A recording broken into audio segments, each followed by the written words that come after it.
Vous faites des publications, mais vos publications n'engagent personne. Il y a pas, vos publications ne drainent pas beaucoup de vues. Bon, il peut y avoir plusieurs raisons pour ça. Après, tout dépend, ça varie selon les plateformes. Sur certaines plateformes, c'est vrai que c'est compliqué d'avoir des vues quand on fait des publications, surtout lorsqu'on démarre, parce que plusieurs plateformes aujourd'hui, surtout les grosses, ils veulent que l'on paie avant d'avoir pour être visible. Bon, on peut également les comprendre. Mais malgré tout, on peut toujours essayer de sortir du lot. Ça demande, si on le fait de manière organique, ça demande beaucoup de travail. C'est peut-être gratuit, mais c'est énergivore, ça demande également beaucoup de temps. Même si aujourd'hui, avec l'IA, on peut accélérer certaines choses. C'est vrai, avec l'IA aujourd'hui, avec des IA bien choisis, on peut automatiser certaines tâches, on peut gagner du temps. Et ça, c'est très important. On en parlera une autre fois. Bon, maintenant, parlons de ce qui nous concerne, les engagements sur nos posts. Quand on fait les posts, il faut penser systématiquement aux tags. Okay? Les tags maintenant sur les réseaux sociaux, c'est comme les mots-clés en gros. Hein. Donc, il faut mettre les tags qui intéressent votre audience. Okay? Comme ça, quand ils vont lancer des recherches sur les réseaux sociaux, vous avez une chance de ressortir. Ça, c'est une chose. Il y en a qui disent que oui, il faut publier sur sur ce qui intéresse les gens sur le moment. Ok. Si vous voulez développer une chaîne et parler de tout et n'importe quoi, oui, vous pouvez faire ça. Mais si vous êtes une entreprise et que vous avez un sujet de prédilection, vous avez un sujet assez, vous travaillez dans un domaine spécifique, ce serait un peu compliqué. Regardez, moi je parle de marketing digital, j'aide des entreprises à trouver leur stratégie et atteindre leurs résultats grâce au marketing digital.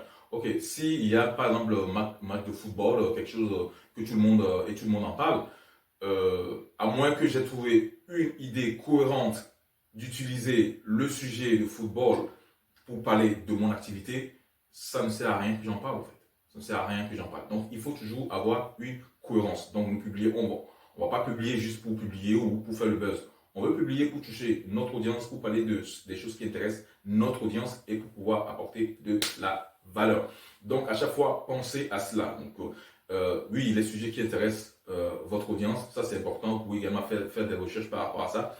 Mais il faut toujours garder à l'esprit la cohérence.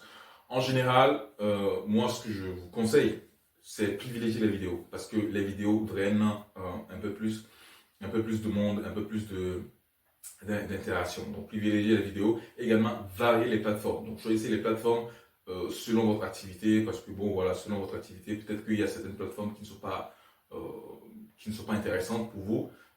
Mais choisissez votre plateforme selon votre activité. Une fois que vous l'avez choisi, privilégiez également les vidéos, allez à fond dedans pour pouvoir apporter de la valeur et drainer des interactions. Faites ça et puis après il y a le côté régularité. Personnellement, je suis du genre à dire, bon ok, publiez faites votre calendrier et publiez selon vos capacités. Mais aujourd'hui, au fait, il y a une tendance, et ça il faut que je le dise également, c'est que beaucoup de gens publient régulièrement.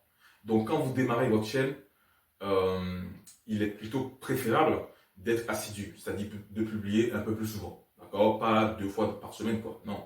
Publier vraiment, allez-y comme un bourrin. Si vous pouvez publier tous les jours, aujourd'hui avec l'IA c'est possible, ok? Si vous pouvez publier tous les jours, en continu, faites-le. D'accord? Jusqu'à ce que vous développez votre audience, vous ayez, etc.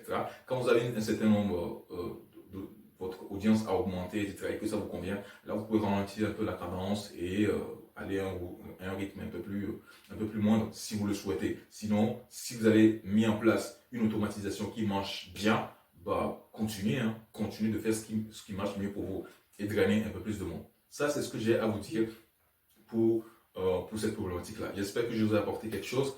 Si vous avez besoin d'être accompagné, n'hésitez pas à aller sur notre site awdo.fr. Vous prenez rendez-vous et là, on va s'occuper de vous proprement. À bientôt.